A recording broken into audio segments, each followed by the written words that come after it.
Hello, back again. Very, very sweaty in here, so I've had to turn the fan off to do this, otherwise you wouldn't hear anything. But Christ, is it hot in here. Well, I guess it's pretty insulated. So I thought I'd come on and do my top 10 PS1 games thing.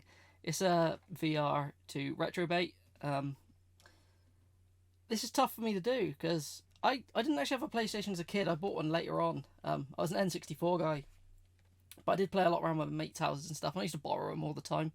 But I didn't want to go with games that I've played recently, like in later years, which have become my top 10. I wanted to go with the ones that I played a lot, basically when I was younger. So I've got a couple of honourable mentions. They're either ones that have just missed out or ones I didn't play enough that I thought that I couldn't include them in the top 10. Also, when I get to the 10, they're not in any order apart from one, which is the top one. The rest are just in any order. But yeah, the honourable mentions are... This one's up first because I played the hell out of this on a demo disc. And I only got the full game once I was older. But because I loved the demo of it, which was No Fear Downhill Mountain Biking. Yeah, it's just like a downhill mountain biking racing game. I don't know what I enjoyed so much about this. I don't know. The weird sound of the pedals being cranked is always stuck in my head when I think of this. But yeah, it's a fun little game. So, don't know where I'm going to put these once I've spoke about them. Let's put them... Well, I never think this shit through, do I? There. This is where it's going to end up in front of the camera. Another one that I played the hell out of the demo of. I got this later on again. This is when I bought a system, but it wasn't like that. Actually, no, I played this on the PS2, I think I bought it for. When I got a PS2, I started buying a lot of PS1 stuff. So I think that's when I played this, the full version of it. Just Siphon Filter, which is it's like a third-person action shooter game. You can go around with a taser, tasing people. You can tase them until they catch fire. Yeah. It doesn't hold up too well. The controls are pretty bad. And the way he runs, he looks like he shit himself in a pair of parachute pants, but it's good fun, actually. I recommend that one. Just for a laugh. There's quite a few of them. There's some on the PS2 as well, I think. And there's a PSP game. But I haven't tried any of them. Up next, this is one that I played since going back to buy more PS1 games. But again, I didn't want to include it because it was something I bought at a later date. But I really enjoyed it, which is Kadelka. I haven't actually finished it. It's like a horror turn-based RPG. Yeah. Well, it's I don't know. It's just weird. It's really cool. I struggled with it because it's got a lot of random battles, but yeah, I haven't played that much of it, but I was really enjoying it. So, well, to be honest, I played it a couple of years ago now. I need to get back to it. So, trying to remember much about it. It's just not in there, is it? But I remember I was enjoying it. This was another one that I enjoyed from playing on a demo disc, and it took me ages to get an actual copy of this. I did have a copy of this when I originally bought a PlayStation. Or was it one? I don't know what I did. I think I bought a PS2. And I was playing them on there. Then I sold it and I had to get it again, which was a Jade Cocoon. I was playing this. It reminded me a lot of Pokemon. So you go around collecting little like spirit things with a flute. So yeah, it's just a good game. And another one, this I used to play around my mate's house all the time. We were no good at it, but you could create your own little like scenarios and things in it, I think.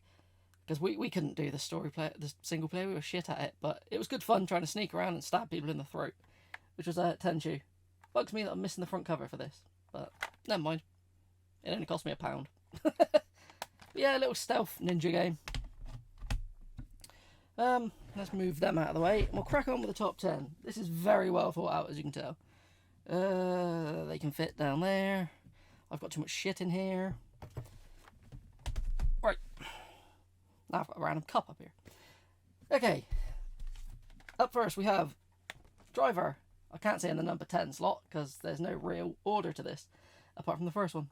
Yeah, but Driver, it's a full 3D driving game where you do like chases and stuff, and the only problem with this game is that you start off in a garage at the beginning, and it's what puts a lot of people off because you've got to do like a set of maneuvers and things to prove that you can like drive basically, and it's actually quite tough.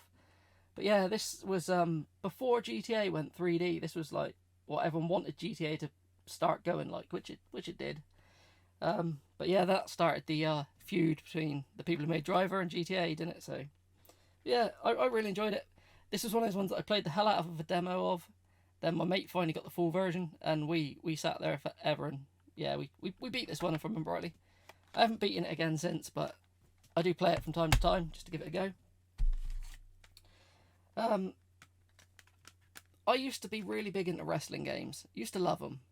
I used to be jealous because I didn't have PS1 at the time. I had the N64.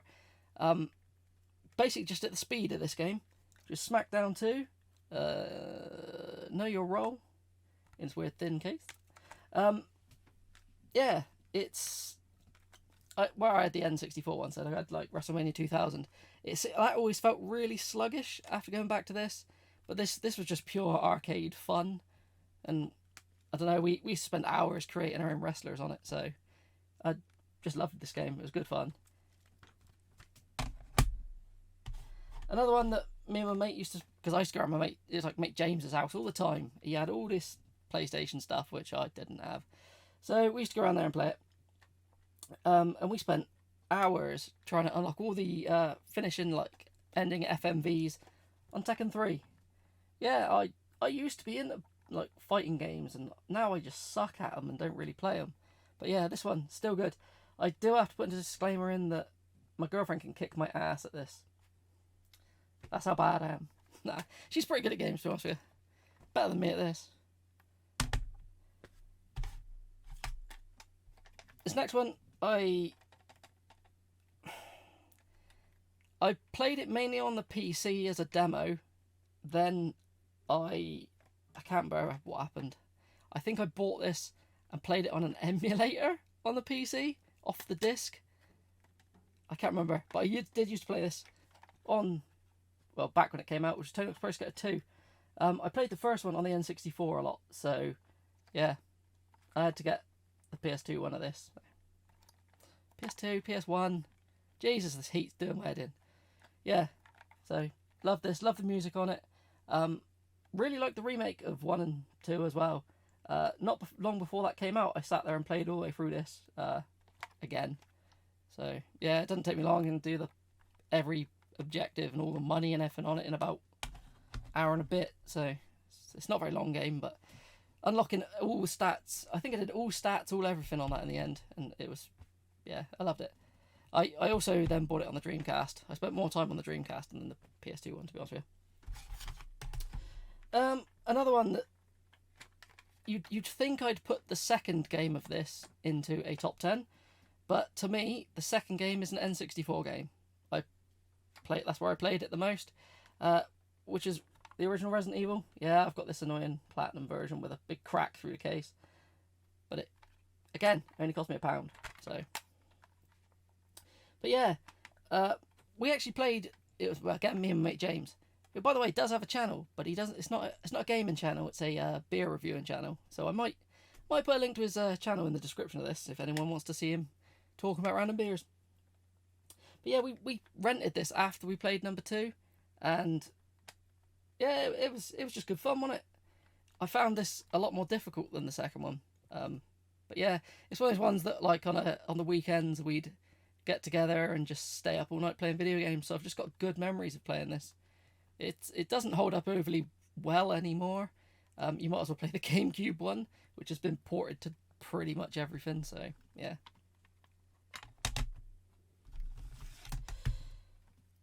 This one's a bit weird. I played the hell out of this, but I didn't play the hell out of it on my PS1. It was Gran Turismo 2. I had the Bleemcast disc for this, so I played the PS1 disc on the Dreamcast. So, but it's the same game because it was just emulated on there. But yeah, I played the hell out of this. I pretty much went through and tried to buy all the cars, upgraded them, beat all the things, got all the golds, got all the licenses. Thing I never did though was ever get on with the arcade disc. I never really used that. I always used to play the simulation one. But yeah, this holds up today. To be honest, Gran Turismo started going downhill after about 3, so I don't know. I'd still play that. Need to get the Bleem disc. I need to play it on the Dreamcast again. Another one that me and my mate used to play. It's literally I played all these with him all the time, which was Duke Nukem Time to Kill. Yeah, it's a third-person Duke Nukem game. I still like Stabbing Westward because of this, because they played that is it Thing You Hate or whatever the song is at the beginning over the intro FMV. So yeah, I just really like that song. But it's just cracks me up. Like there's some weird audio over the credits at the end, which always cracks me up. I remember being a kid and recording like the songs and things from this game, the like Stabbing Westward one and the ending theme and stuff onto a cassette so I could have it on my Walkman. But yeah, just good fun. It's also what made me really, really want 0 Hour on the N64 for ages, and it took forever to come out. Another one, because I'm really into racing games, but I didn't really race much on this. I just crashed into people because I was an idiot kid. It's Destruction Derby 2. Yeah, I really enjoyed this. I remember thinking back then that the damage on it was amazing. It'd never be beaten. But if you go back to it now, it's just pretty much your bonnet flops off and you get a bit of crumpling. But for back in the like PS1 days, this was real good fun. Yeah, I just enjoy it. It's good fun. Sorry, the heat is getting here. I can't think straight in here. It's freaking hot. Up next is one that's actually really annoying that you have to play this. I think only if you're in PAL you have to play this on a PS1, because it doesn't work on a PS2, sadly. Which is Ape Escape. Yeah, it's a little 3D platformer in it where you go around with a net catching monkeys. It was like the first game that had to use a DualShock because like your right analog stick controls your like flicking of your net. So yeah, it's really good actually. To be honest, the sequels are also pretty good, but this is the one that I have the most nostalgia for. So as you can tell, I haven't prepared for this. I've just pulled these off the shelf and I'm waffling on about it, trying to remember things. But yeah, this is my favourite PlayStation game of all time. There's no way anything beats this. But it's pretty obvious what it's going to be, as it seems to be a lot of people's close to or top game, just Silent Hill. I still find this game fucking creepy as, like, from now. I think the old school PS1 blockiness actually makes it creepier. From the point you boot this up, is it Akira Yamaoka who does the soundtrack for the Silent Hill games up to 4? Maybe he did. He might have done Homecoming as well. I think he was a director or something on Homecoming money. But yeah, his music is what makes this creepy. If without it, it wouldn't be as bad. But it's more, I don't know.